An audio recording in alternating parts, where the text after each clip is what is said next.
Welcome to this special edition of the Parenting Aces podcast. I'm your host, Lisa Stone. And for those of you who watched and hopefully, listened and hopefully watched our last podcast with David Lewis, I had promised a follow-up on Title IX and the Clery Act, and that's what you are getting today. I have two guests with me. Our first guest is Karen Truszkowski, who is an attorney and knows a heck of a lot about Title IX and the Clery Act, and she's here to help us understand it from the parent's point of view.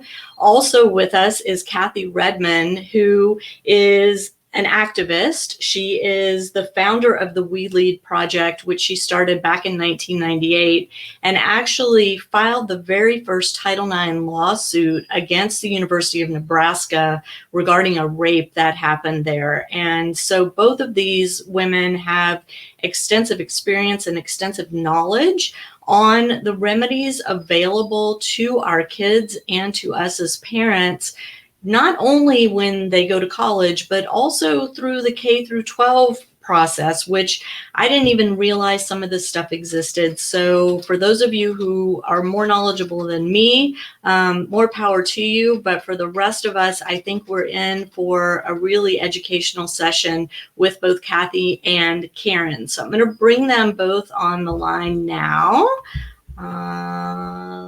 Maybe. Let's see. Hi, Kathy. Hi, Karen. Thank you so much for joining us. Hello. Thanks for having us. Thank you. Absolutely. So before we go any further, can y'all give us just kind of a down and dirty, what is Title IX, what is the Clery Act, and why do we need to know about it? Karen, you take that one. Well, Title IX is a federal statute.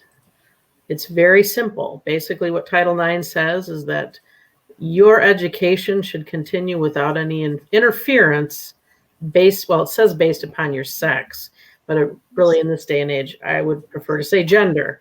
So it basically says your education cannot be interfered with based upon your gender. So that's a really simple way of putting it. So what does that really mean? In the context of kids going to school, either K through 12 or colleges and universities, private and public, by the way, and I'll talk about that in a minute. Basically, what it means is if your child is sexually harassed, sexually abused, and that can be a range of calling people, derogatory names, up to rape and assault. If that happens to a child and that interferes with their ability to get their education, Title IX kicks in at that point. And what does that mean? So Title IX has very specific protections for kids and young adults that are in colleges and universities. So a lot of people think of Title IX in the context of sports, that if there's a boys baseball team, there has to be a girls softball team. That is true as well, because they're being, that's discrimination based upon gender. If you have something for the boys and you don't have it for the girls, but it extends a lot further than that. And what parents and kids need to be aware of is it's not your imagination that if this doesn't feel right and you're scared to go to class, you're scared to go to the lunchroom, all these types of things because somebody's harassing you, or you're in the presence of someone that has harassed you, that's when Title IX kicks in. And that's really important for parents and kids to know that you do have rights under Title IX. And we're going to talk about what those are in a little bit. Now, the Clery Act is a little bit different. It has some of the same concepts, but what Clery really is more about reporting and letting the public know what's going on in that particular institution. How many burglaries do you have? How many car thefts do you have? And it doesn't just apply only to sexual assault. It applies to any particular kind of crime, including homicide and arson. So Clery is about collecting statistics, keeping track of what's going on, and giving the public notice that these things are happening. So Did that kind of give a small overview? Yeah, no, that's great. Kathy, you had something to add. Yeah, I think what's important to kind of notice, there was a lot of people might recall a dust up for the last few years with regard to Betsy DeVos and the Department of Ed and Title IX regulations and all of that, the new guidance. I think what's important to take away from Title IX, which applies to K-12 and applies to colleges and universities, is that it deals specifically with gender-based discrimination. So the dust up, if you will, was, let's say that the guidance that they put in place provided different requirements, different standards than what they would have had for race-based, national origin-based. So they actually took Title IX and used it to discriminate more against gender-based harms than some of the other remedies that are there. And I think that's important for people to know. Can you expand on that? Because that's a little confusing. All right, and Karen, you can help me out. So what we generally hear on Twitter, what we generally hear on social media, once something like this happens, is it's a crime, they should go to the police. Let me break that down a little bit. So let's say that you have, for example, a neo-Nazi at the school. And there's a Jewish kid, and he's trying to get to class. And every day, this neo-Nazi taunts him and torments him to the point that he doesn't want to go to class anymore. He can't go to the police with that. That's not a police issue. There is a remedy in civil law which allows him to go and seek redress and have this dealt with. So when you have somebody At the school itself. At the school itself, yeah. Why? Because that precludes him from having an education. Got it. Title IX is there to make sure that women aren't precluded from having an education because of who they are, because of their gender. Mm-hmm. So you have two avenues. You have the criminal avenue, which is to go to the police. That can take a long time to investigate and to deal with, Mm-hmm. frankly. So what is this person supposed to do? Stay in school and still have that person still have access as she goes to school. She still doesn't feel safe as she goes to school. So Title IX is there to make sure that there is a responsibility by the school to ensure her education, that she is safe in her education, that she is not discriminated against. So there are two tracks to take.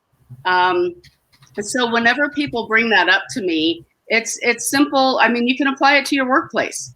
If you have somebody that's constantly being subjected to discrimination in the workplace, you don't go to the police for that. You go. There are laws, and you go to your workplace to deal with it. Mm-hmm. It's the same thing with regard to education. Okay.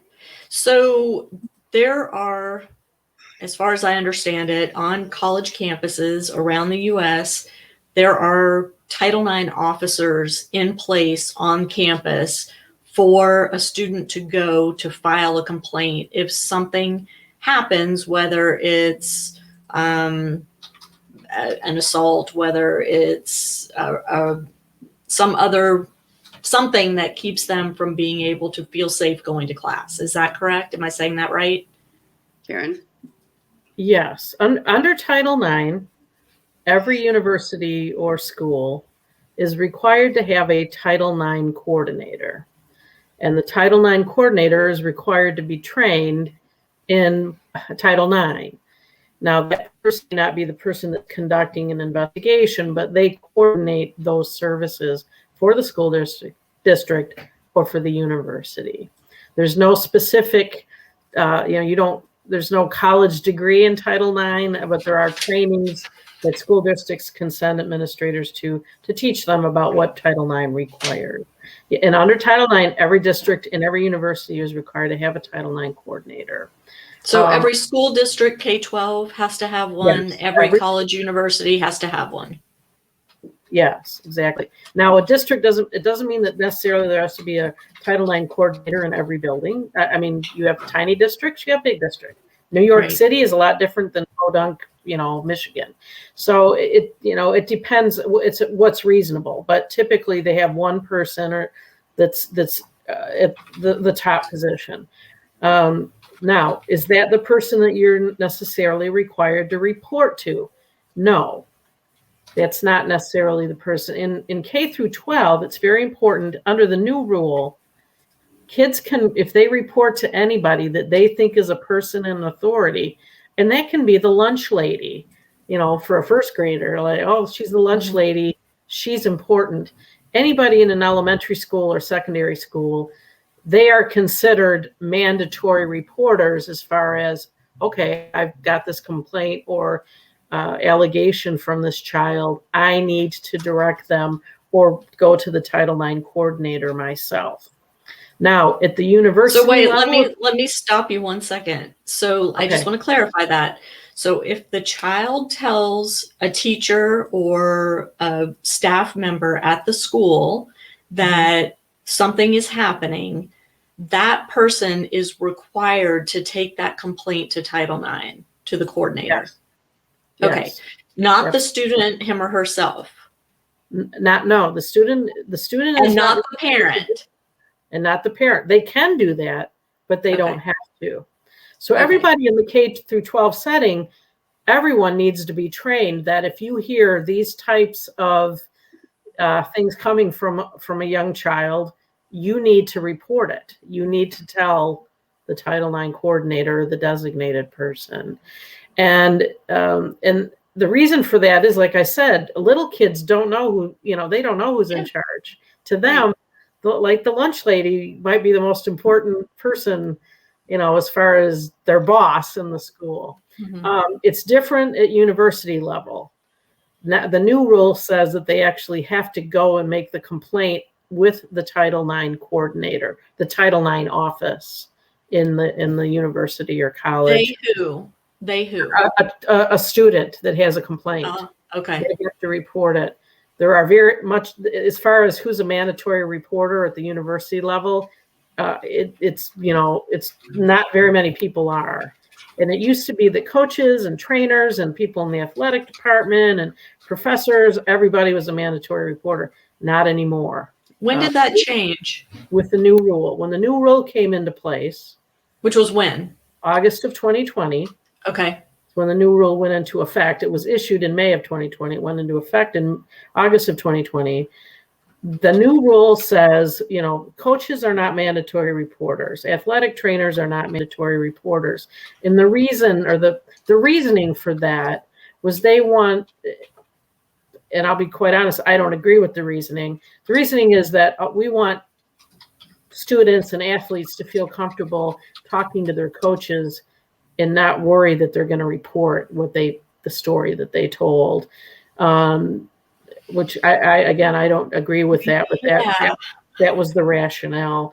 So the really hard part in college and university level is 18-year-old freshmen. They don't know what the Title IX office is.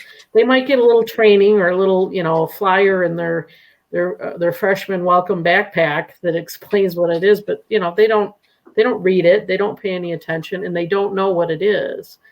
Also under Title IX, one of the other requirements is that no matter what level you're at, they make it real obvious where Title IX is, what it is, and what you need to do to communicate with Title IX. You should be able to pop on their website, and the first thing you see is, if you suffer from gender-based harassment, etc., here are your rights. Here's what you need to do. But unfortunately, it's not like that. So as far as a parent or a student is concerned, they might have to do a little digging to find out where they need to go, and they don't make it easy. Some districts are great. I want to just stop right here a second and kind of sum up what you've said so far, because I think this is really important information. K through 12, if a child is suffering some sort of gender-based discrimination, they can tell pretty much any faculty or staff member at the school, and that faculty or staff member is required by law to report it to the Title IX coordinator. Yes. At the college level, though, if a student is experiencing gender-based discrimination or assault or harassment, whatever it is, no longer can they go to their coach, tell their coach, and the coach is now required to report it. No. That used to be the case prior to August of 2020, but starting August of 2020, now the student, him or herself, and presumably it's going to be a herself, but could be a male student as well, is required to take that incident directly to Title IX on campus and should not rely on a coach, a professor, an advisor, to take that information to Title IX on their behalf. The student actually has to do it. That's correct. Yes. Okay. So how do we educate our kids that this is what they have to do if something's going on? Because I mean, how do you tell an 18-year-old, maybe they're having issues with a boyfriend or a girlfriend, or maybe they're having issues being harassed by a coach or a teammate? They're not going to go talk to the athletic director and expect to get help. Who do they talk to? They talk to their friends, and maybe they tell their parents, but the parents can't report this on their behalf. Well, the parents could, but the parents could report it. Yes, you can. Somebody can report, I'm aware of this harassment, and they will reach out to the person that's being harassed and say, we got a report of A, B, and C. Is this happening? Do you want to come in and meet with us about it? Do you want to file a formal complaint? So other people can report it. I think the most important thing, for parents is, if you've got whatever school district your child is in, go on their website and find their Title IX guidance, which may or may not even be there. But you can also look for, they'll have sex-based harassment, they'll have board policies that may not reference Title IX, but they're kind of close. And if you can't find it, then you need to go to the administration and say, where are your Title IX guidelines? Who is your Title IX coordinator? And the first thing that I do when I get a new case with a family that comes in and they're having a problem, the very first thing I do is go on the website of that school district, if it's a district I'm not familiar with, and I try to find those policies myself. And a lot of times, even with all the experience I have in being a lawyer, I have a hard time finding them. So it can be difficult. If you can't find it, you need to go and ask, who is your Title IX coordinator? Same thing at the university level. It's a little bit different because your kids are over 18, but you as a parent can still get that information, get it and have it ready, and try and talk to your kids about it when they're home, on the weekend or whatever. Say, look, I know you're not interested in this. Going to a frat party is a lot more fun, but please just take a minute and at least look at this and know, maybe a bell's going to ring in your head. You're one of your roommates has a problem, and at least you'll have some kind of context. And one of the things about that you brought up, it's the continuity of it all. So if you have K through 12 that's not educating kids on Title IX and what it's there for, they should seamlessly be able to go to college and recognize Title IX and what it's there for and where their Title IX coordinator is. But it's the breakdown in the K through 12, not providing that, not providing information to parents. If you think about it this way, in a public school, you will have campaigns about anti-tobacco, anti-drugs, anti-alcohol, anti-bullying. Bullying. Now, they never call it sexual assault. They call it bullying. So they have all of those, but they don't do the same, have the same campaigns, do the same thing with this issue. So there should be a seamless continuity from K-12 public school into college, but there's not. So, and parents don't know about it. They don't know what Title IX is. They truly have no idea. They don't know why it's there or what it's there for or who they talk to. And a lot of times, what schools shouldn't do and what they do, your Title IX office should not be loaded with attorneys. No offense to Karen. It shouldn't be loaded with attorneys. Your Title IX office, the front end, everything that it should be doing, the Title IX office, the Clery office, all of that, is prevention. Prevention and awareness on the front end. By the time you're having to respond to reports, you're in crisis. But it's flip-flopped. So we have so many reports that we need to investigate and respond to that we can't handle the prevention. We can't do that part very well. Interesting. So there needs to be that flip-flop, and that's not there. And the other thing that parents need to know is when you're sitting down with your child and you're reviewing in high school, as they're in high school, Clery Act statistics, Clery statistics that are on the website. You can look up any school and see all of their stats. If you are looking at, let's say, the University of Minnesota with like 50,000 students, and they've had 3 rapes reported, that should send up the flag. That doesn't mean that Minnesota all of a sudden has the corner market on rape prevention. It means that Minnesota is probably not reporting very well. They don't have a solid reporting structure. Victims are not reporting. There's a whole huge breakdown. So usually we want to go and look at the schools that have the least number. In this case, you want to look at the schools that have a significant number because they're doing something right with regard to reporting.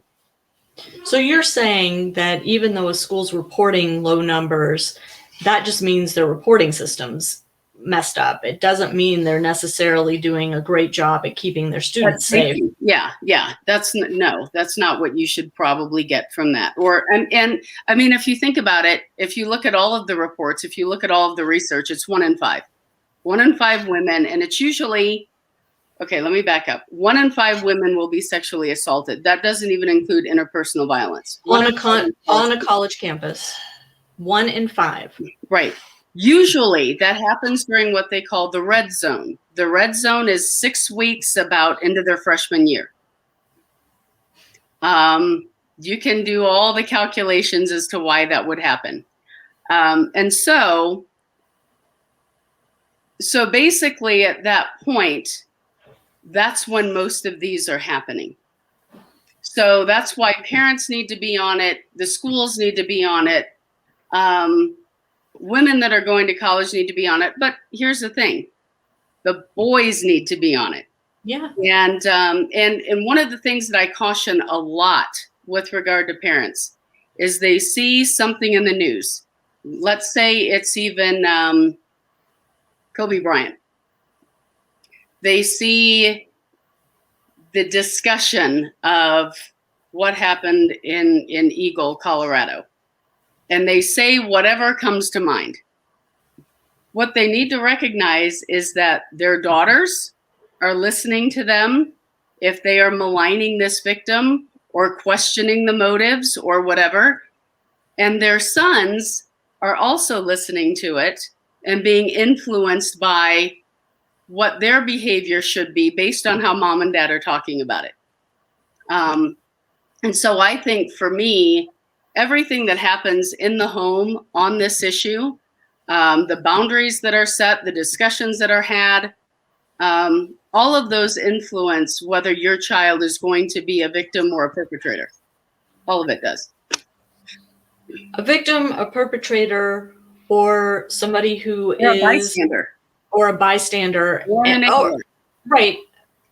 But also the opposite of that, somebody who is going to come to someone's aid if they see a crime being perpetrated against them. Right. Or see them being treated poorly. It may not even be a criminal behavior. It may just be verbal, berating or something. There is a difference between perpetrating, bystanding, and intervening. Yeah. Well, and bystanders should intervene. But they don't always, right? They don't always. No. And a lot of times what happens is that the victims have an internal, whatever you want to call it, an internal issue with reporting, with being a victim of a crime. I'll tell you this. There's a lot out there about how victims should respond once something like this happens. I will tell you that most victims are much more critical. They're internally critical, more so than anything that somebody external could say to them. They're already going through the embarrassment. They're going through the shame of it. They're going through the fear of it. They're going through the self-doubt. They're going through the self-blame. They are harder on themselves than anybody on the outside. And so to be able to talk to your kids, to be able to talk to your kids' friends, to be able to have those conversations very early on, very early. This stuff is happening in junior high. This stuff is happening before junior high. To have those conversations and to keep those going is absolutely vital, and especially when you're talking, as we are, with kids who are athletes and who are around coaches and that kind of thing. They need to know what's appropriate, what's not appropriate, where they can go, who they can talk to, at a very, very, very early age. And we're not really doing that until they hit high school. We're not having those conversations. Right. They're already down the road. They're already down the road with that. They already know more than you think that they do. Mm-hmm. And I think, kind of looping this back to tennis and, because we're parenting aces, this whole notion of, when our children start playing tournaments as, young kids, once they hit a certain level in the sport, they may be traveling with a coach without the parents, or they may be traveling with a friend's family without the parents there, without their own parents there. And making sure that our kids understand what is appropriate and what is inappropriate behavior on the part of adults to them and on the part of their peers toward them is super important. And I've addressed this before on this podcast and in articles on ParentingAces.com, but I think, before you send your child off to a tournament with a coach or send them off to a camp where you're not going to be there, you have to establish very clearly that, if this happens, it's not okay. You need to call me. If you can't get away from the person doing those things, we have a safe word established. If I hear that safe word as your parent, I'm going to know something's up and I need to come get you. Nobody wants to really think about it. It's like writing your will, right? Nobody wants to do that because it makes you face these awful things, but we have to do it. But even at that point, that's where you're getting to the point of responding to a crisis. Well, no, I'm saying before the crisis, you have to have these systems in place. But what people need to understand, what parents need to understand, is what the grooming process looks like. It's not like these are people that just kind of, I don't know what I'm doing. I'm just, there's a grooming process that seems very innocent. Mm-hmm. That begins to blame the victim, that manipulates the victim, and it continues over a period of time. A lot of these perpetrators are, they're doing a marathon while parents are doing a sprint. And parents need to understand that, and they need to talk to their kids about it, about what that looks like.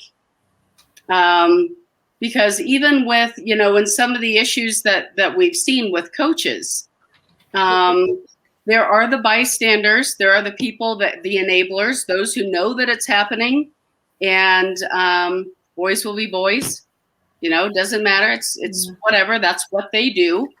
And they dismiss it.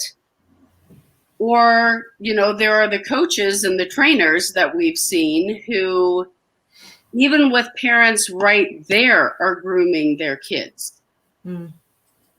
It's not like the parents are accessible. They're seeing it. They're in the same room.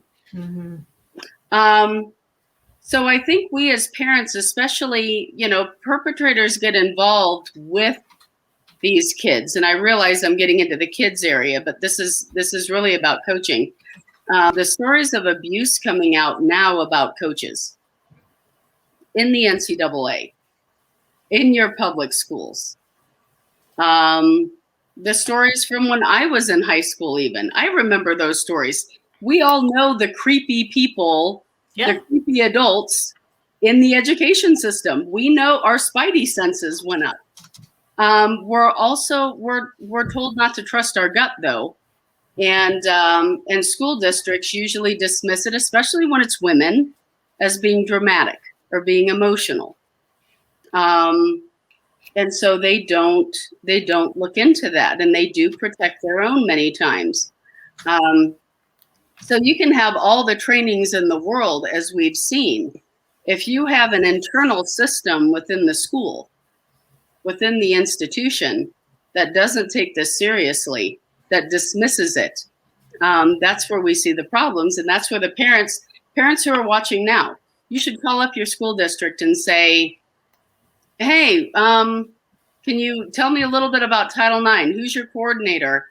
Where's your prevention? What are you doing for this? Most of the time, they won't have an answer for you. That's terrifying. Unfortunately. Yeah. A couple of really just bare bones things that parents need to be aware of. This is not an older kid issue. And you will be surprised, Lisa, I'll ask you to take a guess. What grade do you think that there's more sexual activity that takes place than any other grade? I mean, just from raising my own 3 kids, I would say we saw a lot of issues in 6th and 7th grade. Well, you'll be shocked to know that it's actually kindergarten.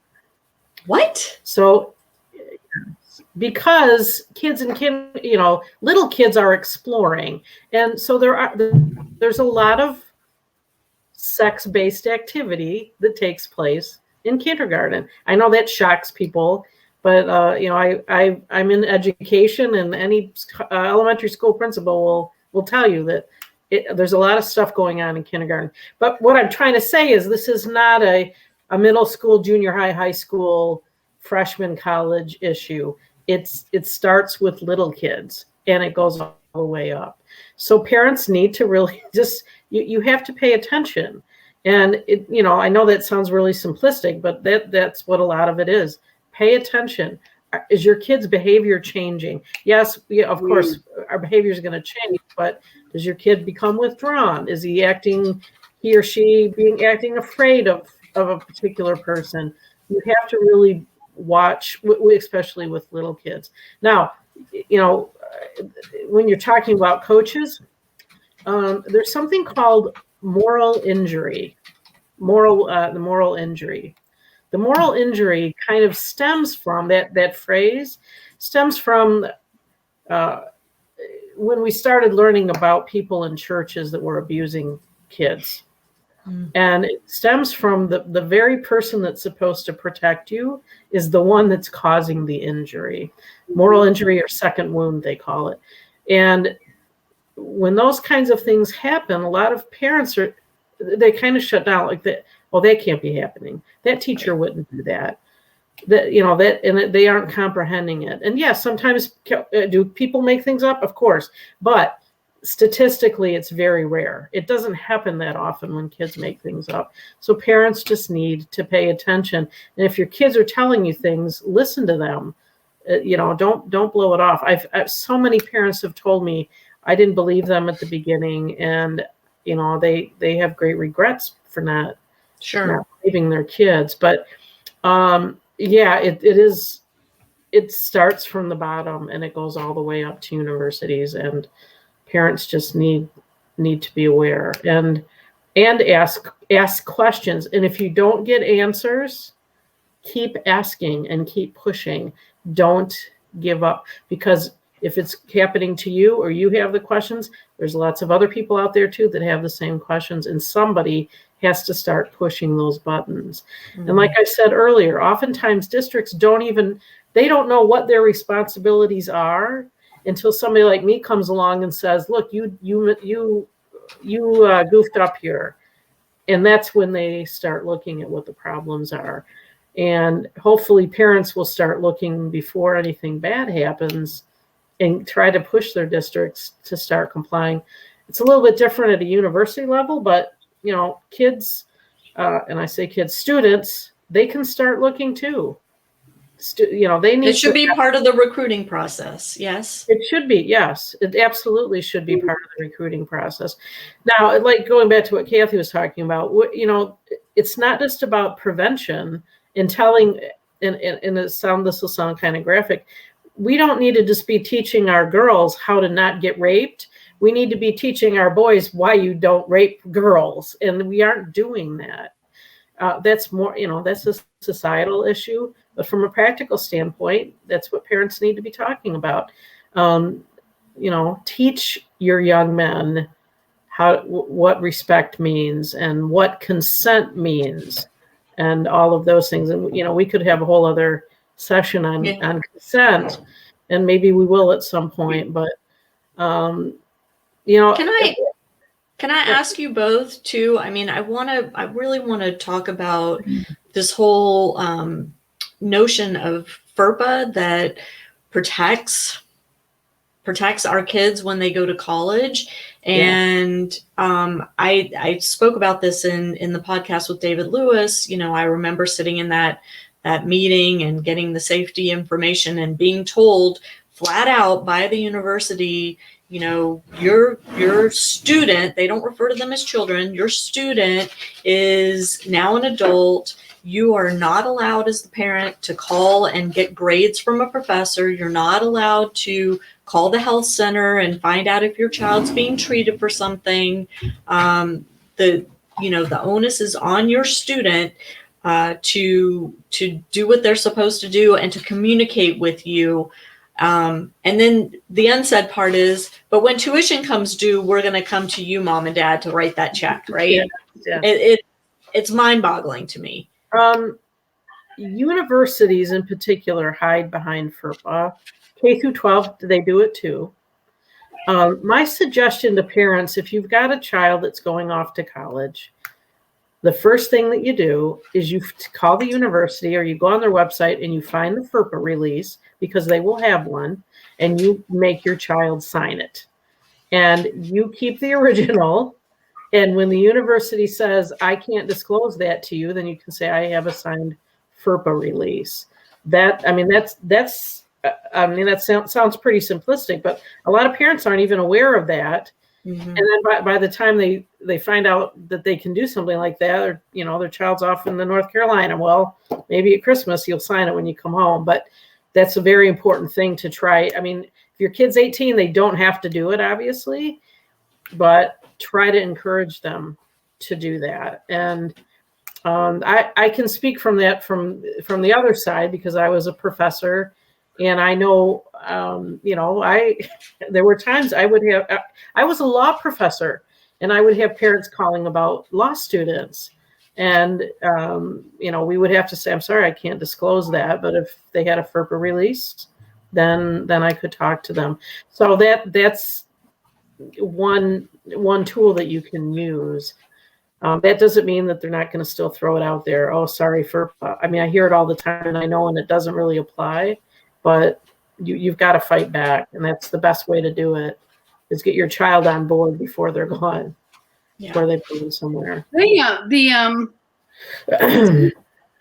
two Congress people who were interviewed, who established FERPA, were interviewed about FERPA and how it's being applied. Do you want to just tell us real quick what FERPA is, like what it stands for? Karen? Do you know? Federal Education. Oh, you would ask me that, Lisa. I don't know. Sorry. Privacy. No, Education Records something Act. I forget what the P is. privacy. It's basically a federal law that says student information is protected and private, and it cannot be released. Even to the parents. Even to the parents, to anyone if the child is over 18. And schools, it has its purpose. It does have its purpose.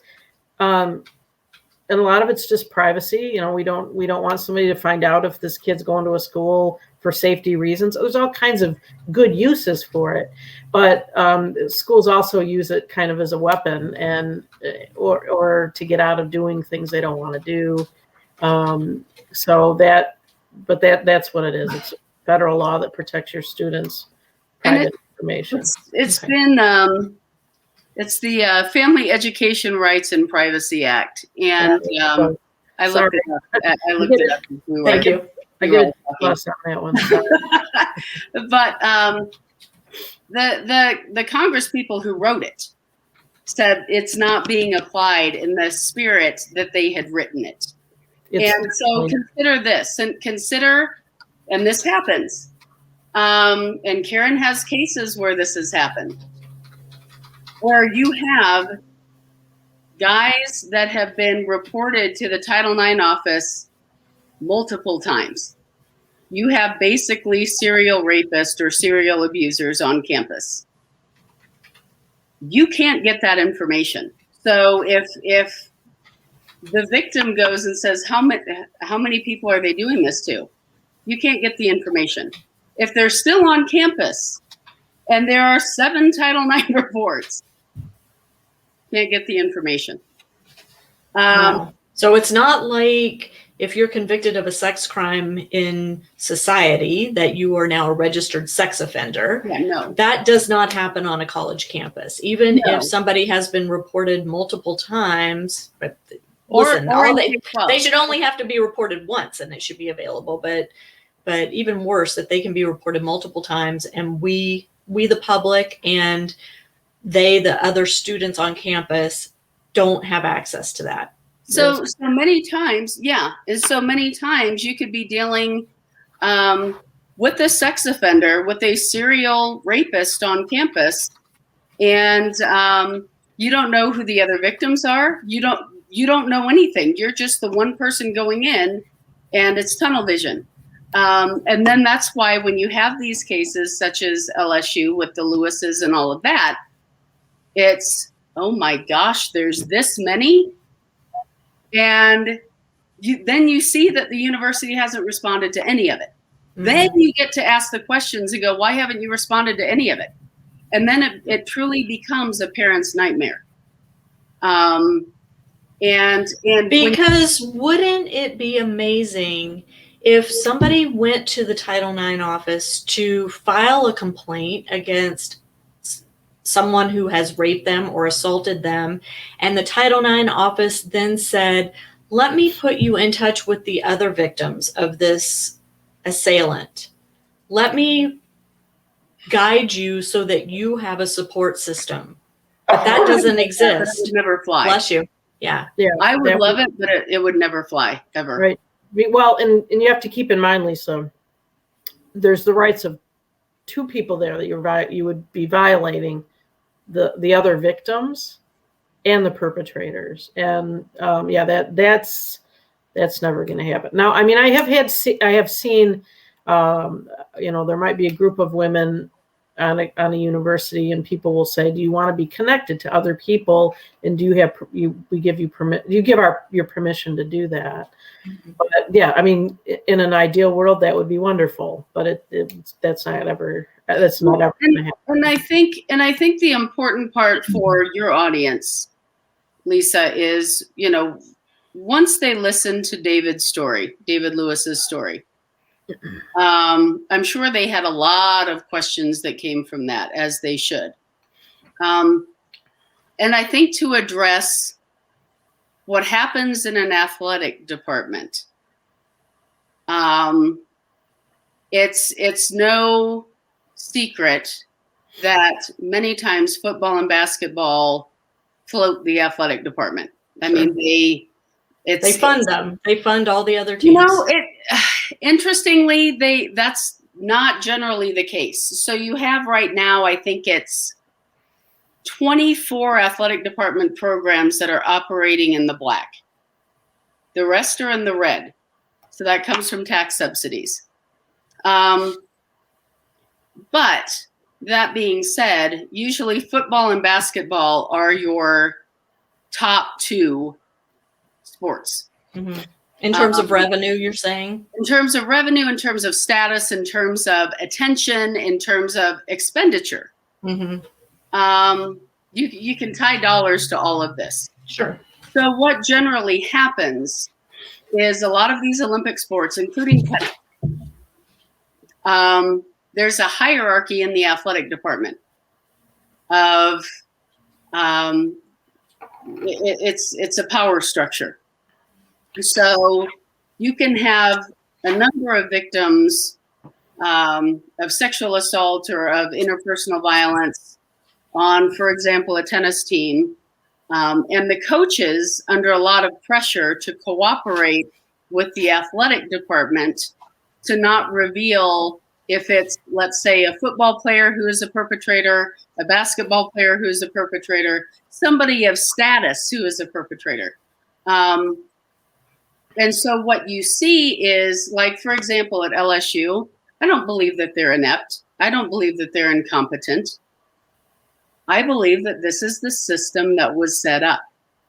Mm-hmm. And who needs to hold the power in the system is football. And then they kind of make the rules, and the athletic director follows that, and the board of supervisors or the board of trustees or the board of regents also follow that. The college presidents follow that. So basically what you're dealing with, if I can kind of draw it out, is you have the university, and the athletic department operates as a separate entity, separate but powerful entity. And part of that power that the athletic department has extends into police departments, law enforcement, district attorney's offices, elected officials, and then boosters that are there that provide a lot of the money. So when you have, even if the person is a top tennis player, generally, they're not going to get the response or the attention that they deserve from something like this. They're not going to get the justice that they deserve from something like this if their perpetrator is someone of power and status. That's what my organization has worked on for a very, very long time. And you have these families who say, why is this happening? Why? And they see the entire system in that town capitulate to the football or basketball program or the athletic department. In fact, I did something recently. I looked up a few different universities and their coaches and their athletic directors and their college presidents, and I looked up their donor status online. What DA they're donating to, what sheriff's race they're donating to, what legislator they're donating to. It was eye-opening. When you have coaches and athletic directors and presidents all donating to the local DA, you start to get a picture of how does this work out if, let's say, it's the football player who's the perpetrator. And we've seen how it works out. Right. And so basically victims feel like they're very powerless, not because the system is inept or the people in the system are inept or incompetent, but because the system is going to protect the powerful and those with the most status. And that's what we see time and time and time again. Mm-hmm. Yeah, it's terrifying. So we're coming to the end of our hour, and I really want to, like I didn't do in the interview with David, I want to leave parents with some sense of power and knowledge and action. And I'm just curious, from both of you ladies who have had so much experience dealing with these horrific incidents that happen, besides having these conversations with our kids, because we all say, well, that would never happen to my kid because my kid would come and tell me. And, Right. you know, one of the things that keeps coming up with the Lewis family is, well, you know, why did they let her go back to LSU? Why did they let her go back? You know, I would never let my kid go back. Well, until you're in that situation, Yeah. until you have a Yeah. 20-year-old child, you don't really understand the limits of your abilities and powers, right? Or the dynamic that you're up against. You don't understand it. I didn't tell my parents. When I was raped, I did not tell my parents. My job, as I saw it, was to protect them from the hurt that I was going through. I needed to protect everybody so that there wouldn't be the collateral damage. So I went from victim to protector in my mind. And my parents were gutted that I didn't tell them. But it was out of protection. It was out of love. Mm-hmm. And I think in the end, what parents need to take from that, or to take from the Lewis situation or anything, is, and to be very clear, Jade is one heck of a strong woman. I mean, she is a strong person. And when you go through something like that, you almost are defined. I should have left college. Instead, I graduated in 3.5 years because I have this willpower that says, you're not going to push me out of my campus. I don't care what you do to me. I'm not leaving. And it's the same way in those situations. And you don't want to be part of the cycle. And we all know what the victim cycle looks like. Self-medicating, you know, all sorts of negative things. And so you really do push yourself. And so I think when people talk about that and say, well, I would have just pulled my child, you have no idea what you would do once it actually happens. You don't know. I could say what I would do if it were my child. I don't know even now what I would do. Yeah. Yeah. Karen, from a legal side, I think it's important that parents understand what their rights are, what their what's out there to protect them. I think that's why it was so important to have this conversation with y'all today about Title IX. Clery, we now know, really isn't there for the victims or the victims' families. It's there as a reporting mechanism for the institution. But Title IX is there for protection of the students and for the parents to use to help protect their students, right? Yes. To a parent out there that's seeing things happening and feeling helpless, and again, I'm not like saying you need to run out and get a lawyer, but sometimes you need to get an advocate that can help you maneuver the system, whether that's a lawyer, sometimes a social worker, But if you're feeling like you're hitting a dead end and you're watching things go on and you feel helpless, that might be something that a parent needs to consider. From a practical standpoint, document everything. If you see something going on, document very carefully from day one. Continue to ask questions and do not give up and keep pushing. Most of the families end up with me after they've pushed and done everything they can. And sometimes it's for a month, sometimes it's for a year. And then they finally say, we don't know what else to do.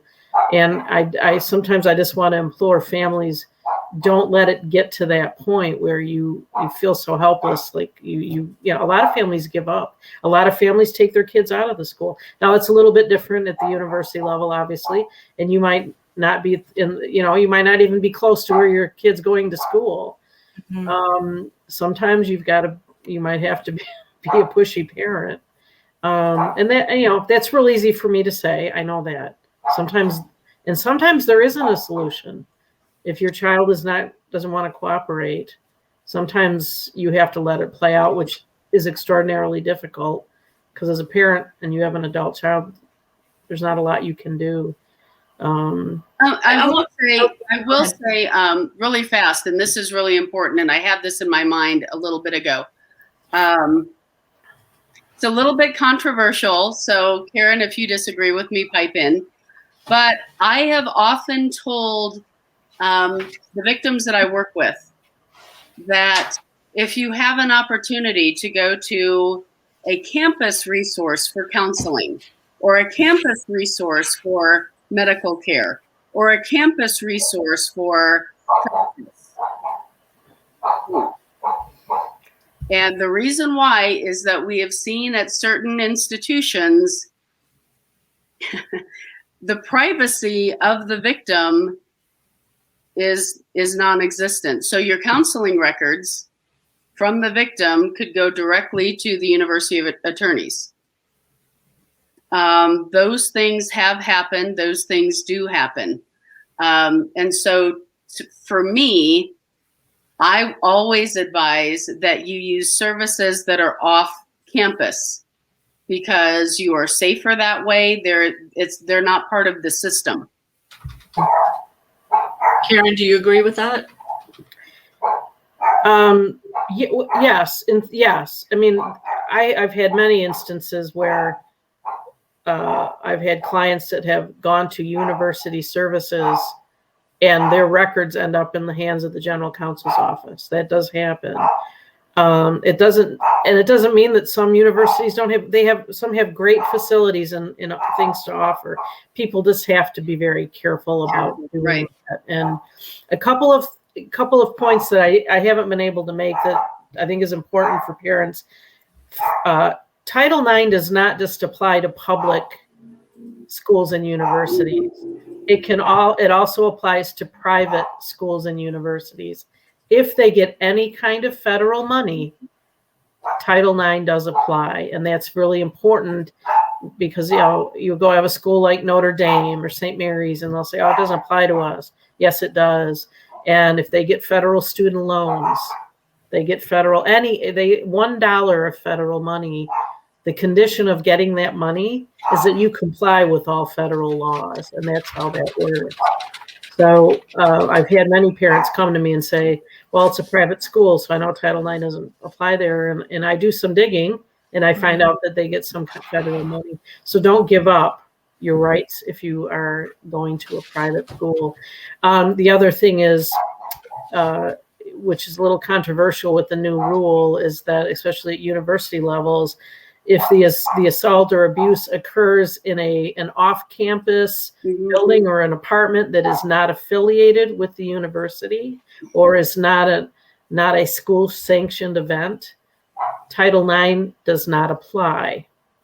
That does not mean that the university, they may have their own internal policies, like it still applies, but Title IX does not. And that is a controversial part of the new rule. Because, a lot of things really, the place where most of the stuff happens, frat houses, sororities, things like that. It also does not apply to international programs or people that are on study abroad, it does not apply in that instance either under the new rule. And when you say new rule, you mean the rule that went into effect August of 2020. August of 2020. Now, that rule is probably going to be changed at some point with the new administration, but we don't know, when that's going to happen and what those changes are going to be. But we're all, of course, keeping a close eye on that, and we could do some kind of an update. Yeah, for sure. My org sued in the District of Massachusetts over the guidance, and the judge called it discriminatory.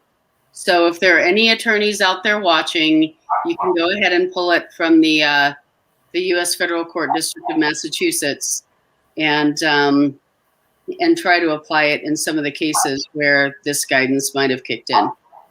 Interesting. One other thing I want to clarify that, Karen, I think you said is to make sure you document everything.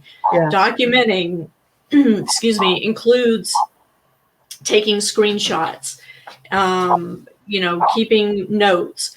But if you have electronic documentation, print it out because computers crash, phones crash. If it's only stored in an electronic manner, if that's the only place you have it and your computer crashes or your phone crashes, it's gone. Print out hard copies and keep them in a safe place. Yes. And in this day and age, a lot of harassment and bullying and such is tied to social media. And we're just starting to grapple with that. But yes, document every phone call and keep careful notes who you talk to. And one thing that I see a lot is schools and universities, they don't want to send you an email because they don't want a record of it. So you have to just be diligent and keep track. And that will help you if things really start going south. That's really. But the bottom line is we want to prevent anything like this from happening. These are all, we've been really digging into what to do if something horrible does happen. But really the key is to prevent it from happening in the first place. And the best way to do that is to educate yourself on Title IX, know what's available to you, talk to your kids, have the conversations, establish that good communication from an early age. As Karen said, a lot of these things start in kindergarten. I mean,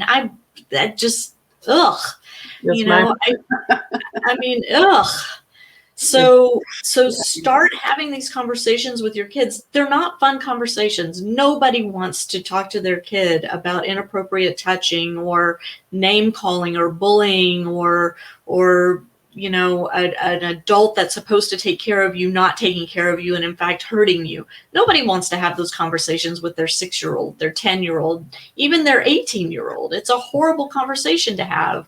But our best defense is open lines of communication between parents and children. Yes. Well, and especially, again, talking to your boys at an early age. Yes. A lot of times we go to, I need to protect my little girls, and that's great, but we shouldn't see it as it's inevitable that she'll need to be protected while the boys just kind of do their own thing. Right. We need to educate the boys, and I'm very grateful. I have 2 boys, and they hear the work that I do. The work that I do is a part of their lives. So, and it has been throughout their lives. So they've always heard this in the background, and they can ask questions of me. They know what's happened to me. I'm an open book, and if I'm an open book, then they feel like they are too. That's awesome. I want to just urge all of you watching this. If you are on Twitter, Kathy is on Twitter. It's at We Lead Project, right? Or is it at We Lead Project? Yeah. Or they can. I'm on Twitter at Kathy Redmond. So both is great, but reach out. I mean, if you need guidance, reach out, please. Yeah, both of these women have been incredibly accessible to me as I've had questions, as I've started to learn more and more about what's happening, not just on college campuses, but in other places as well where our children are. And I want to thank you both for coming on and taking time to do this with me. And for those of you watching, thank you very much for tuning in. This is important information. I urge you to go to parentingaces.com and read the show notes. We'll have some links there, some resources there for you that will help you as you navigate through all of this stuff. Whoever said parenting was easy? God, it is not.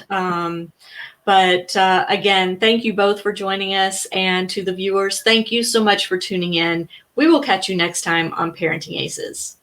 Thank you. Thank you, Lisa. Thanks.